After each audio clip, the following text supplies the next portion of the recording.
Thank you. Welcome back to the House Committee on Government Operations and Military Affairs. We're here Thursday afternoon, April 27th.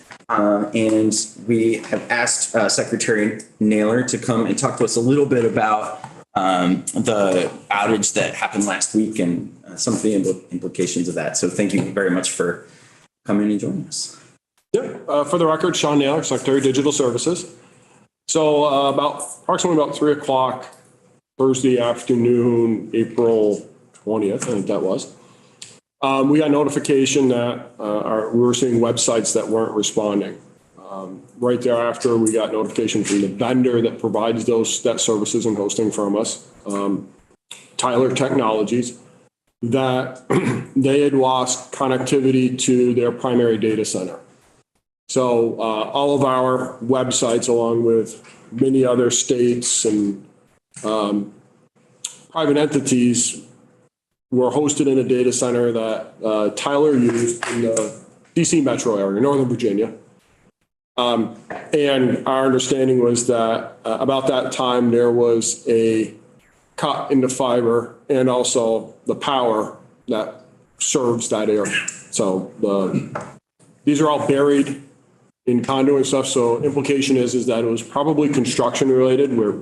We don't really know that, speculative, but so we got that information from Tyler. They provided us with kind of about every 15 minutes updates of, their service provider into that data center for internet is AT&T. And, that acknowledged the issue, no estimated time to repair. Because it was towards the end of the business day and having been part of, I'll say, local cuts a couple of times over the last 5 or 6 years, often they can get in there and splice things back together relatively quickly, right? So you're kind of like in a holding pattern, but if you don't have a sense of how long it's going to take to repair as to whether or not you invoke contingencies. And so it was the end of the day, and we're like, okay, let's wait and see what happens. And then if I got up around 5 a.m. it had still not been repaired. So that's when we invoked our contingencies. We worked with the vendor, Tyler. They had all of our information, our websites, available in other data centers. But for some reason, their DR protocols didn't kick in and route all traffic there. And so that's why we were down. And so in order to get traffic there, and I'm going to look at Representative Chase because I know he'll understand DNS and everything else, it required us to do some work on our side. So domain naming services, DNS, is what allows when you put in www.vermont.gov to resolve to some sort of internet protocol address, right? You'll see it come up as 159. That resolution needed to be manually changed on our side. We worked with Tyler to get all of the appropriate IP addresses and DNS entries. We made those. And by 10:30 Friday morning, then Vermonters were able to get to the websites. So that is what we had, because we had to have a part of that to kind of work around their DR not working as anticipated. AT&T restored aerial service on Sunday, but we were not confident in that. So when we wanted the permanent fix to be in place, the permanent fiber splicing and stuff wasn't completed till most of the end of the day on Monday. We were operating successfully now off their DR site. And so we scheduled on Tuesday evening to do the work to revert back to the primary. We reverted back to the primary, and we've been working fine since. So it's kind of the series of unfortunate events that occurred at the end of last week and then the fallout that took us into the beginning of this week. So I think there were a number of questions that came up. I don't know if Representative Chase, you want to start, and we can, I think the biggest one was just, is there a protocol in place when there is that kind of a service interruption that affects, for instance, if I understand it right, Tyler's providing the website hosting services pretty much across ADS's coverage, including a legislative website, for instance. So when that happens is when you've got like legislative IT or the IT at judiciary and those other kind of clients internally in state government to ADS, is there a protocol in place to kind of notify them and pass along those updates from Tyler and what they should expect? So I'm not sure what time it was. I know Kevin Moore and I started a text exchange not too long after because they were noticing this. And so I would periodically, hey, are you seeing a change? No. And then when I did have some information, provided it to them. I reached out to Judiciary a little bit later. And their IT director said that they were not having any impacts from that outage, that what they run from Tyler was not impacted by the service outage. So we do, it's not formalized protocols, it's just, the three of us know each other and try to make sure that when something's like this that's happening, typically, ADS, the executive branch, tends to be the lead in providing these services. So we'll be the ones that are trying to provide that information at a set frequency. Representative Chase. Can you elaborate on what services were affected? Yeah. There's some concern about emergency services being affected or. So that's a great question. And in our world, it's one of those things that we know the distinction. So we don't even think about, right, for many folks that they don't know where the line is between who provides what. So primarily, Tyler runs a Drupal content management system that hosts all of the state websites. So static content, right? When you go to digitalservices.vermont.gov and it comes up and it's got some imagery and links and you want to see our annual report or our strategic plan, that is the content that was not available. The other piece of it is Tyler, as an extension of that, does offer some services on behalf of state agencies, online services. The most obvious one is the DMV Express. So if you were looking to go online in that 19-hour window to renew your registration, that would not have been available for twofold. One, because we linked to it from our website, so you couldn't have got to the website to get to the secure service. And then they also provide that secure service. None of our internal systems were impacted. So state operations, for state staff, counter people at DMV, in no public safety systems were in any way impacted because this is purely around kind of hosting those which are primarily static content websites. Now, we definitely don't want to have this happen again, right? I mean, I say just, and I shouldn't say just because there's a lot of people that rely on going to state websites to get information when they need to transact business with the state and understand who to go to and everything else. Tyler, their predecessor, NIC, has been providing these services to the state for 17 years. And this is the first time we've had any kind of outage like this. So they're, in 99.99% uptime, even when factoring this in. So, it was eye-opening. But fortunately, it didn't really impact a lot of service delivery. Like I was asking our IT director today at DMV, did it impact in any way the counters being able to address folks that were walking in that had appointments? And the answer is no.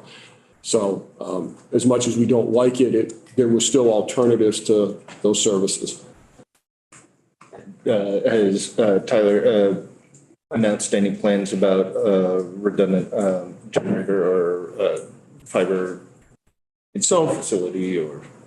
Yeah, and I mentioned DNS because DNS, that domain naming services, that ability to resolve what you're used to seeing, a URL to a physical or an internet address, was really key to why it didn't work. So a couple of things that are going to be outcomes from this.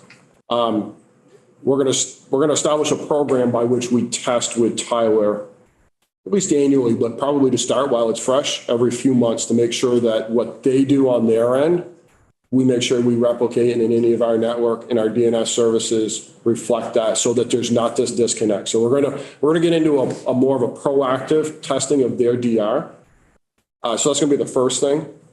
But the second is that they have been eager to talk to us about moving away from them hosting it in a DR in their site and going to Azure Web Services. So we'll do drills and kind of testing and establish a protocol for that, but then we'll really use this as the impetus to move to Azure Web Services, which brings a whole nother level of redundancy, right? I'm sorry, not Azure, Amazon Web Services, AWS. And so I apologize if I said Azure a couple times there. We use both. So, but with AWS. So as you can imagine, Amazon doesn't ever want to be down. So we will at least benefit from all of the efforts they put to make sure that they can sell you whatever they have available. So that will be a secondary outcome.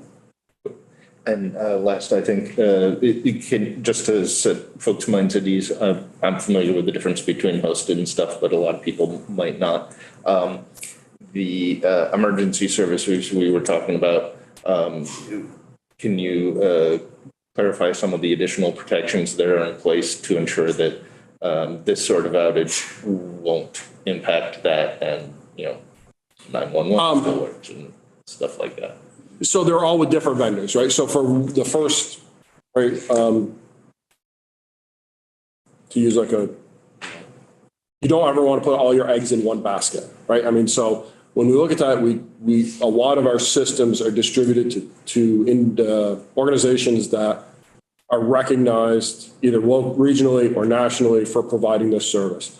And then we work with them. We have very specific expectations in our contracts with each one of them about redundancy, DR sites, and switchover. And we have this with Tyler. It's just we've been a long time since we have tested it, and where the cut was impacted their ability for their natural built-in DR systems to switch traffic. And so it was a little bit of a compounding effect, but what we do is, one is just separate those systems, right? And so they're hosted by different folks. Now, that's not to say that we're not at risk in certain areas, that fiber cuts in other areas couldn't have that, but we really work to make sure that that redundancy and ability to shift from a primary center to a secondary center is part of that contracting. Representative Hango. Thank you. I just had a quick question based on a comment you made about you three texting each other. So that's great because you all know each other, but when you're gone from your positions and new people come in, it's part of succession planning on organizations that I've sat on the board for. What is your plan going forward if, someone is there in lieu of you and an outage like this occurs and doesn't really know who to or how to reach out to others who might be affected in state government? Yeah. So texting was only with the legislative IT director, Kevin Moore. With Marcia Shells, it was via email. We have a standing, I think, every other month meeting that we call branches coordination, by which whoever it is that's the head of the legislature, plus one of their staff, myself and our CISO and the deputy secretary, and then the director and deputy for judiciary, we get together to just make sure we have that kind of information. We're exchanging stuff kind of like real time, but because it's not a series of one-on-one relationships by which if any one person leaves, there's going to be a broken link in the chain. So my deputy, CISO are involved, their respective seconds are involved. So I think we have that fairly well covered, especially having that standing meeting. Great, thank you. Other questions for Secretary Naylor? Well, thank you for the reassurance that this didn't impact emergency services. There were several legislators who contacted me and or Representative Chase about that. So wanted to, I think our number one goal today was reassuring folks that this did not impact that. But it was surprising that one, fiber cut, one physical real world cut could make all of those state websites go down. And that was definitely a shock. Interestingly, out of the same data center, there's a number of really large entities that you would recognize, and there was even some regional outages of things like Netflix as a result of this. So this cut was, so what will happen is right, ISPs will provide regional internet, but then there is only like a handful of people that do the backhaul. That like, let's think of like I-95, right, versus all the surface roads. We don't know, right? We can speculate, but maybe maybe what was cut was like the I-95 of that area and was the backhaul that all the other ISPs end up kind of converging on and cutting across. And then usually they have redundancy in their pairs, right? They'll have a whole bunch of different fiber. But if the cut was substantial enough, then even that compromises those redundancies. And so this was really unusual. We were unfortunate to get caught up in it. I would have much rather read about it in the trade magazines a month from now, but it's not the case. Very connected world. Yes, it is. All right. Well, thank you very much for the update and the reassurance, Secretary Naylor. Really Thank you. appreciate that. I think unless the committee has anything else on this, we're going to have a committee discussion about something completely different. All right. Well, So we will relinquish you. thank you. Thank you so much. Have a good rest of your day. You too.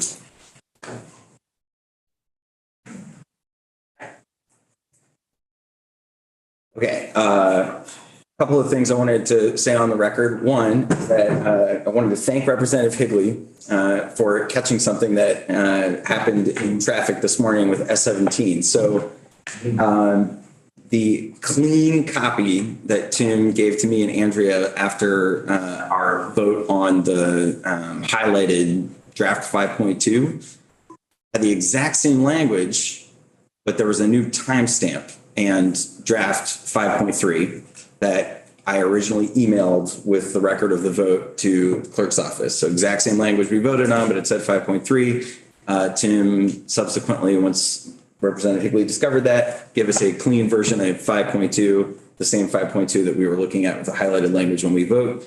My email originally said draft 5.2 had a vote of 12-0, but the attachment said draft 5.3. Exact same language, new header. So just wanted everybody to be aware that correct draft 5.2 with the correct header has been sent, and that will be what's on the calendar. And Nigel is doing his usual great work on that. So thank you, Representative Higley. We always want to make sure we have not just the right language, but also the right draft number at the top of the bill. Those details are incredibly important, especially when we have multiple bill drafts. So my apologies for letting that incorrect header fly over to the clerk's office initially.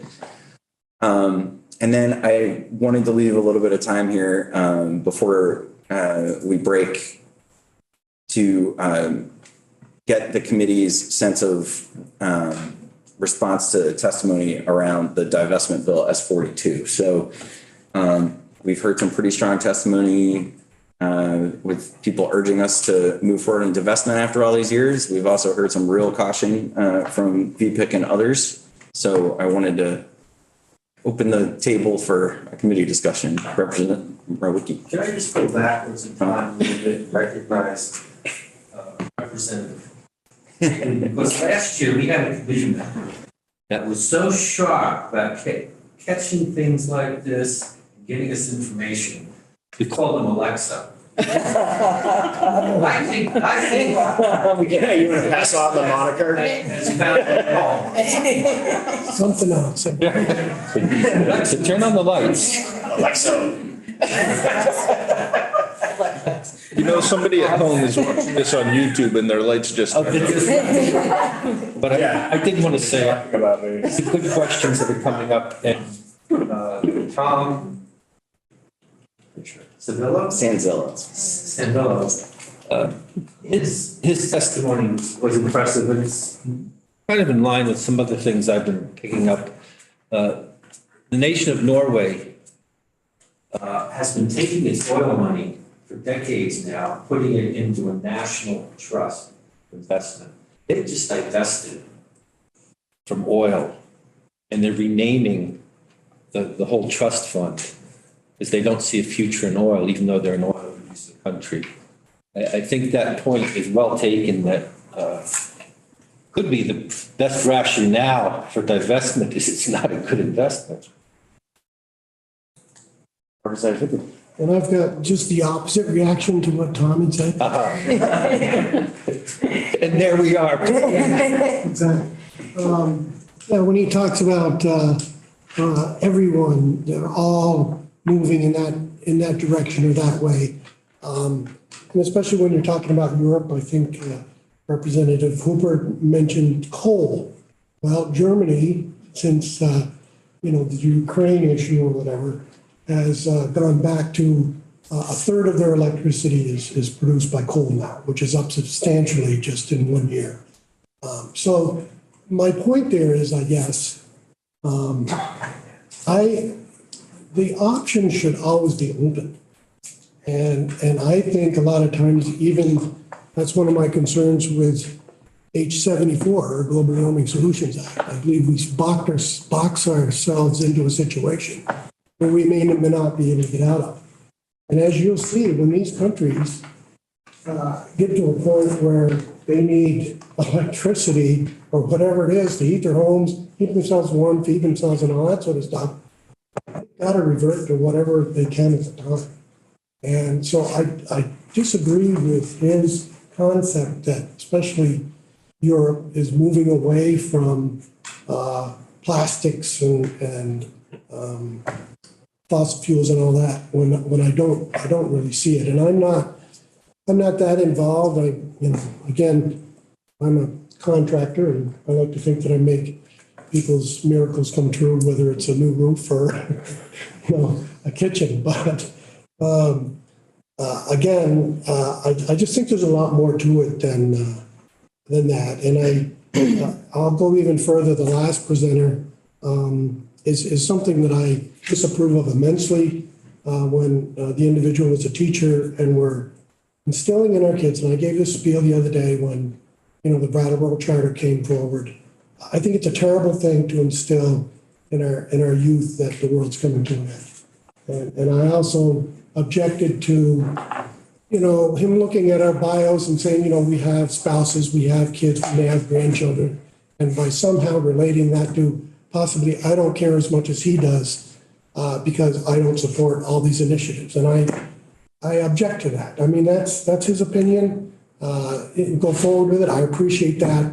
But my opinion's a little different. And because of my opinion's different, doesn't mean I don't care about my kids and my grandkids and all that. And it's just a different way of thinking. And I just think, some people, and even myself sometimes, get keyed in on one particular aspect of something, but things change all the time. Look at our devotional this morning, talking about how things change, in millions of years. But I'm just saying, I think we've got to be careful in that regard.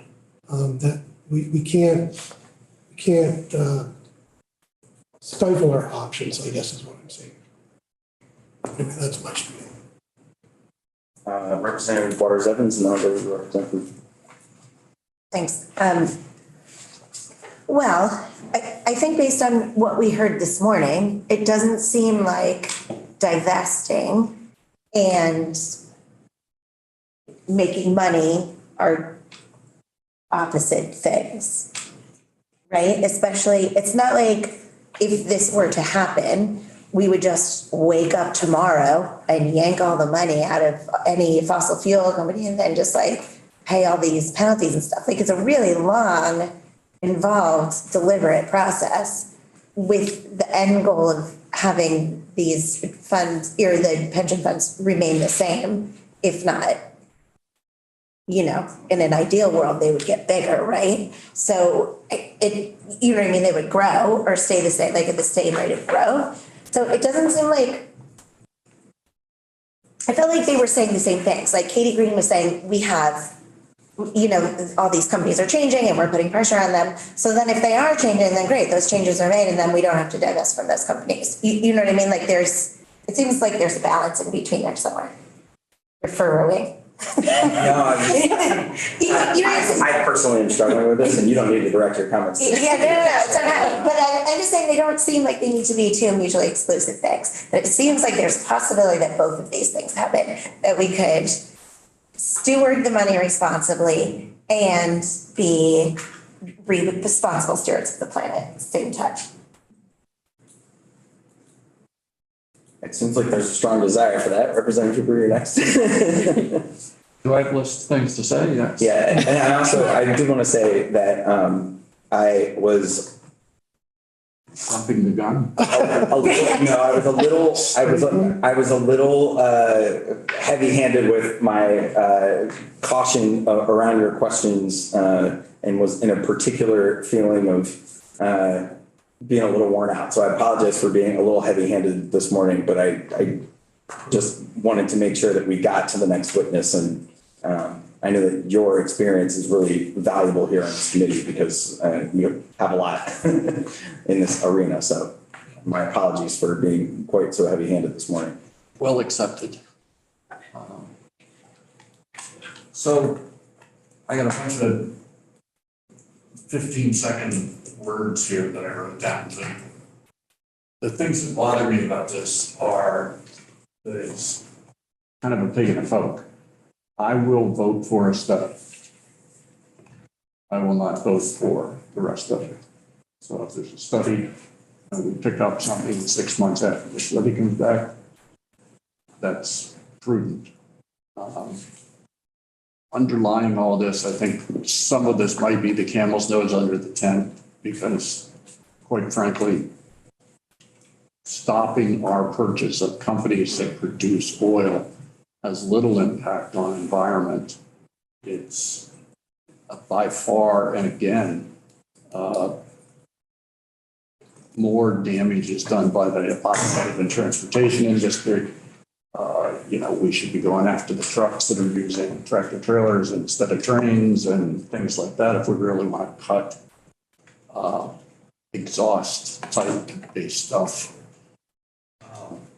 The guy on the screen sort of in a roundabout way admitted that it would be an increased cost. Katie's representation had the impact of the cost in, which would be the amount that we have to contribute going up. The only place that money comes from when somebody gets aggravated about it is, once again, either increasing contributions or cutting a benefit. I really don't think that this action, point number 3, will have any effect on the companies.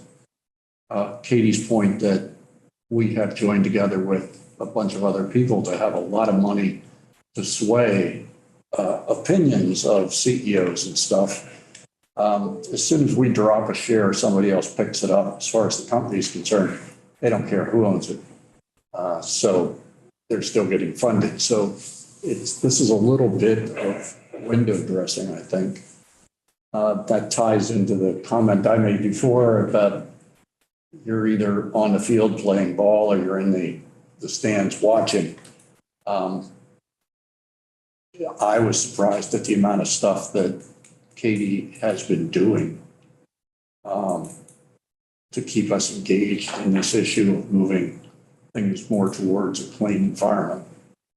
And I guess bottom line for me is I've always been wary of the whole divestment thing, the stranded assets.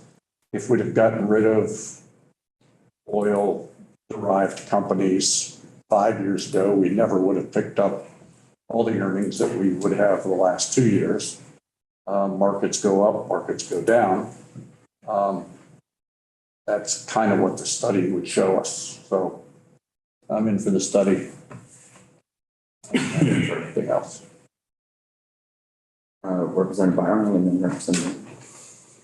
All right, this is my first time on this committee, but I've been working with former treasurer peers for years on different aspects of financial instruments. So she and I have been having conversations on this round. I've been paying attention to these the financial instruments around the pensions for a long time. And it's of course with the work that this committee and body did last term surrounding this. So I really had my head in this for a long time, and I'll start with Katie Green. I mean, I thought it was just a pragmatic approach. I mean, she really just laid down numbers, and without reiterating points that were already made here, as we've really looked at this last couple of weeks, I'm having a hard time seeing how this makes mathematic sense. We're really doing a lot to try and stabilize these funds into the future, and I think that taking this leap now is not fiscally prudent. I'm not saying it couldn't make sense after we get more information, but I don't think we have enough to make this decision now. Or I don't feel like we do. As for Stanzillo, I've never actually heard of the organization that he was speaking on behalf of, the Institute for Energy Economics and Financial Analysis. So typically when I see an institute or an organization I'm unfamiliar with, I started doing the Googling. And I was just poking around, they're C3, and I was trying to figure out where their funding comes from. And all I could find it is sourced from global philanthropic organizations and individuals. Further mining, I couldn't really find anything. So I'm just curious to understand what is the vehicle behind that vehicle as a think tank. So that just leaves a point of curiosity for me. And I just felt that his position was just very emphatic. It was like unwavering. And I was struggling with that. For a state our size, he was referencing New York and California. I mean, our funds are like a rounding error compared to theirs. So for us to pull out, like, what does that do that doesn't teach oil companies a lesson. There's no impact. It makes a statement, yes. But if it's looking to be like financially punitive to a major corporation that pollutes, us pulling a fraction of our money out of the total funds managed, see having that impact. So that's just really baseline where my head is at. We are charged with the financial responsibility around these funds. And talking about a lot of these companies right now, whether it's an Exxon, a BP, Hess, Royal Dutch Shell, a lot of them are innovating and will, maybe not at the speed they claim to when they're doing press releases, but they really are moving these sectors into the future with renewables. And I just had this conversation with the senator earlier during lunch because we started going down this. And the senator said, well, just sell it down and buy later. I was like, why would you sell low and buy high? Like if these things are only have upward trajectory, hold the asset. So that's more of a thought walk from where I am. I'm just, So you're a big fan of moving as fast as possible toward investment. That's what I'm. Huge, throttle down. This is just giving me all the heebies and the jeebies. Representative Morgan. I think similar to what Rep. Byrong said in his opening remarks, unless I misunderstand something, we're talking, this is a component of management of pension funds. So we've already got a problem with pensions in this state. And I just would hate to see us move hastily and shovel onto the fire and make it worse. Unless I'm missing something but I believe it is a piece of the pie, and I would hate to see us. So as Rep. Hooper to my right had said, at best, I think I would entertain a study that would, if I was the lone vote, I'd say study, to look at it to see if it makes sense. But I just don't want to see us. We all know, especially those of us that have been here a term or more, that last year we dealt significant for them on pensions. So it's that we ain't out of the woods on it yet, by any means. Representative Boyd. I just want to say that I really appreciate Katie Green's testimony this morning, just tying numbers to what's going on and creating a really informative story of how we're investing our money. And I would say I agree with you, Representative Morgan, that we don't fully have the right information at the moment to make a good decision regarding pensions and what we're investing or divesting in. So I would also like to see this as a study and possibly come back to us in January to make a more informative decision. Representative Waters Evans? I guess I'm cool with the study. That seems fine, but I did want to point out that doesn't Katie Green have a financial interest in keeping this with herself?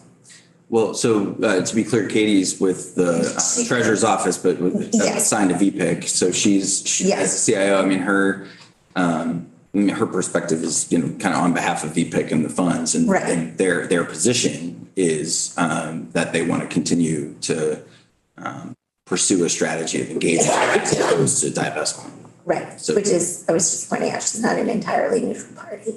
But that being said, I don't think she's getting donation. Yeah, but she has the fiduciary responsibility. yes. And then my other point was that I just thought that I don't see this as being like a measure to punish companies. I see it as a measure, maybe that's what he said, but I'm saying as a person who is supportive of this idea in general, that the idea is environmental and it's to be also responsible financially, which I personally think that it's financially responsible to divest from these things, just seeing the way things have changed in the last 10 years and how they're probably going to change faster and more significantly, assuming no one else invades Ukraine in the next 15 years. You know what I mean? Like those last 2 years, those don't really for that kind of thing. But anyway, I think a study, she said, 6 months, they could have something ready, at least to examine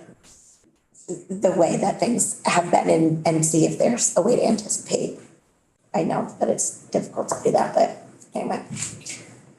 That seems fine. And I don't think it's about doing this quickly or with haste. I mean, isn't 2040 the year of it's like 150 years from now? I'm no mathematician, but 2040, I mean, it's 2023. It's like, it's not like next Thursday. This is Are we looking at all the financial instruments and how they operate next year? Like statute, is there a Oh, for the pensions? already coming Well, next year? so We talked about this with the teachers. I don't have the hangover from the pensions last year that you guys have, so I'm a days Go to Representative next, and I'll come back to you, Representative Cooper. But I just want to clarify what Representative Byrong is referencing is the experience study, Thank you, which we will yes. have. Oh, okay. But that'll tell us a lot about. Yeah, it's not the same thing. That'll tell us a lot about actuarial information around sort of state employees and teachers retiring and retirement rates and what's going on with the economy. But it won't really tell us much about sort of forecasting models of what would happen if we made any kind of sort of philosophical ESG change in our investments. And I'm seeing our resident expert nod his head that I've got my amateur understanding of that. But we will get a lot of great information from that experience study, but I don't think it'll inform the divestment conversation directly. The experience study essentially says the assumptions that you adopted before either were right or wrong. And if they're wrong, then you're not on the same earnings plan. But Representative Nugent. I think the study's a great idea. I also would support this bill the way it is right now. I think there's a lot of guardrails in it. And I feel like, everyone's afraid of change. We're afraid of climate change. It's scary.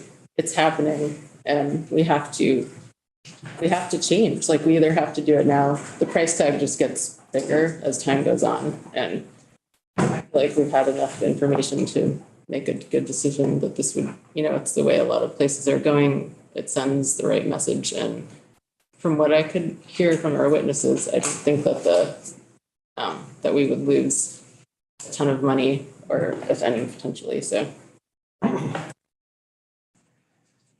Representative Hooper. 2040 is a long time. It's true. And some of the stuff that whatever his name was on the screen. Thomas Anzillo. It's true, I think, but his timeline about when it's true is less accurate, I think, than when Katie thinks it's true. Prices of index funds will go down. It just will happen that way as they stabilize the mix. one of the things that I continued to notice about his comments was most of his fuel-based comments and holding fossil fuel seem to be related to individual stock ownership as opposed to participating in an index fund. If fossil fuels truly lose value the same way coal did, they'll get dropped from the index. We won't have anything. It'll just happen. Right. So time will tell on that stuff, but it's worth doing a formal study with the assistance of people that know what they're doing to get a prediction of when and where certain things are going to happen. So I'll tell the committee where I'm at with this bill. I am really struggling. I have a hard time knowing that we are way, way, way past due to stop churning as much carbon into the atmosphere. And even though it on its own won't make the difference to many of the points that have been made, I don't want to put any of our public dollars into supporting increasing the temperature. And I think that Katie's chart about where we're at in terms of warming and where we need to be, I think people who support this bill and people who are expressing caution, like Katie and the rest of VPIC, are on the same page. The problem is there. I don't want us investing public dollars into it. At the same time, we are trusting VPIC to make the prudent decisions and to be the fiduciary. And we set up that governance structure and changed it pretty significantly last biennium. And I'm loath to set them on a different course. I think there's an opportunity potentially to look at having the kind of guardrails or carve outs around index funds that would protect some of the risk that Chair Galanka and other folks have mentioned, and that there might be a way to update some of the language here to address VPIC's concerns. But I think unless we can do some of that, at least, I'm hesitant to move this bill forward as it's written, just because we put our trust in VPIC. And at the same time, I just can't get away from the fact that part of the reason I'm so hopeful, and every time that, I get invited in my day job to go and talk to a school about the solar panels we put on the roof or anything like that, is we have all the technology we need. We just need a heck of a lot of infrastructure change and political will and investment in order to have a much lower carbon future. We have all that technology now. And the federal government just, put an enormous thumb on the scale with the Inflation Reduction Act last year. That's going to have generational transformative change happening in the energy sectors. And so long term, companies where their primary profit is from pulling oil out of the ground and selling it, that is not a good long-term investment. And I think that this bill starts to sort of just drive more of the realization of the socialized cost of this stuff into the conversation that is always going to get left out when we're talking about, the price of these companies, their profits went up because Ukraine got invaded. The atmosphere and climate don't care about our political and human challenges. If we put more carbon in the atmosphere, we're going to see faster warming. So I'm struggling with this bill. And so that's why I appreciate everybody's thoughtful feedback, because I'm not sure what to do with it, because I feel ambivalence in the most literal sense of the word. So Representative Nugent.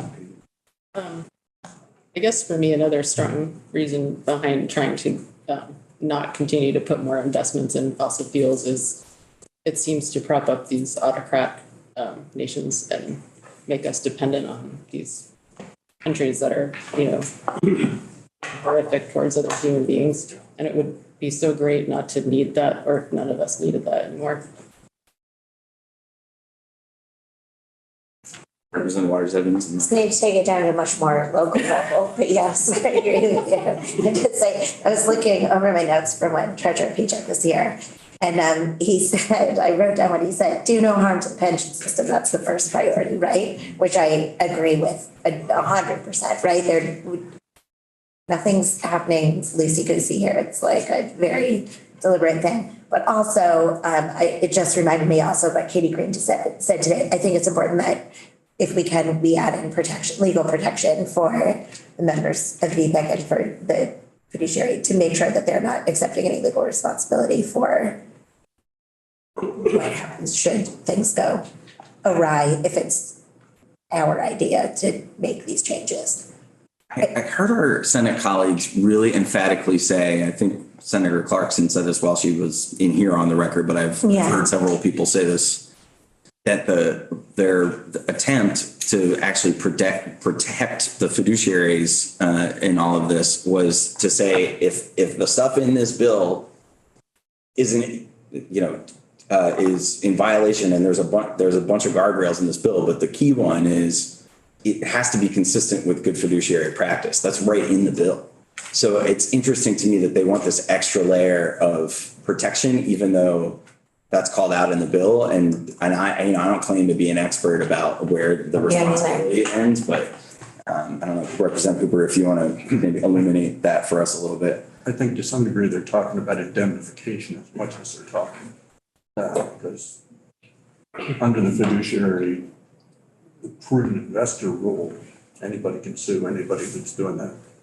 I just wanted to say that also in the bill, we continue to talk about this $300,000, which is under the amount somebody said that we would be saying to VPIC, you can ignore that to some degree.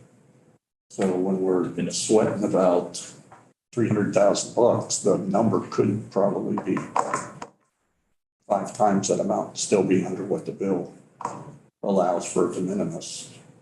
I personally think in terms of investment strategy,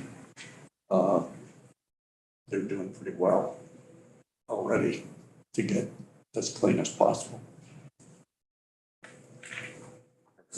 Yeah, this goes to what you had just mentioned about being reliant on other countries, and we already are.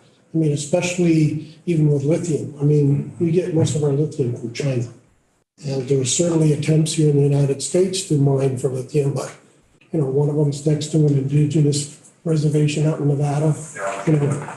And, even the Lowell asbestos mines, there was an opportunity for taking those piles and heating them through a high-intensive heat process, which requires natural gas, which we'd never get a natural gas line to Lowell, but they were going to truck it to New Hampshire.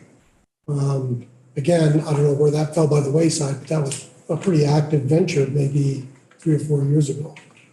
So I guess, if we are going to be serious about, keeping things in the United States that we need, we've got to kind of back off a little bit of not in our backyard. And that goes to even windmills too. I mean, granted, my town supported the windmill, but I remember Representative Tony Klein came up to me afterwards and said this would be the last big windmill project that will be built in the state of Vermont, which was kind of interesting.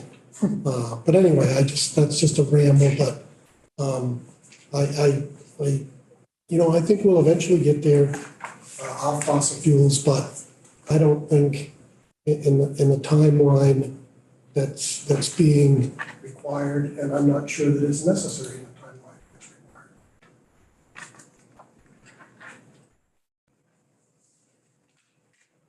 Well, I appreciate this really thoughtful discussion.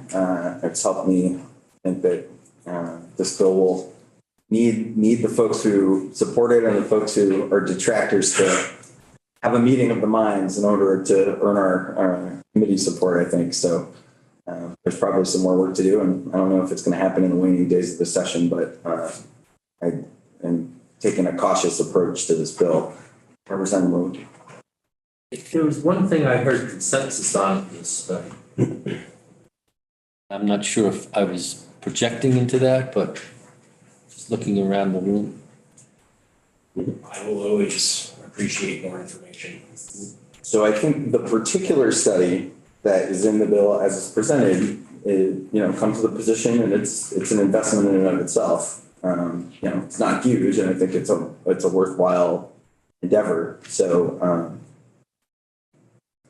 I think I will take the message from this committee and talk to our Senate colleagues and see if doing the study and getting something moving this year is preferable to holding off and trying to work on some of the concerns that VPIC has raised. Because I think Treasurer Pichak, even in his testimony before us, he supports moving in the direction of divestment.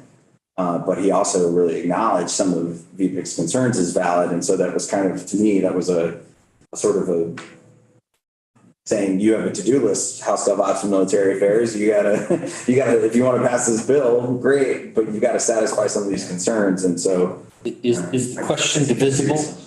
Yeah, well, I think it's a good suggestion, because that's our job here. Ken Donahue. Anything that's germane, we can decide whether we should put it in the bill or not. So, we could pull some things out and save them for future work if we want to wait for the study. That's a decision we can make. But yeah, let's ruminate on this some more. You've all given me a lot to think about. We did some really good work this morning, and we've got a few more things that we're going to try to do before we're out. According to the speaker, we were really trying to get out of here by May 12th, which means any policy stuff we want to get out is kind of got to go next week, or else it's probably not going to have time to make it all the way through things. So we're in the waning days here, and I know there's a few more things that we have on the agenda, and we'll at least get a couple more things out Tuesday, Wednesday. I think I know folks are excited about Vermont Saves, especially, so we will get to that. We're going to be taking a little bit more testimony on a couple of these Senate bills over the next few days. So hang tight. The end of this session and the beginning of summer is nigh. Great. So for now, Post-session relation. yes, yes. That's what I would put it as. I'm not in any depression. I'm not sure the depression thing. Well,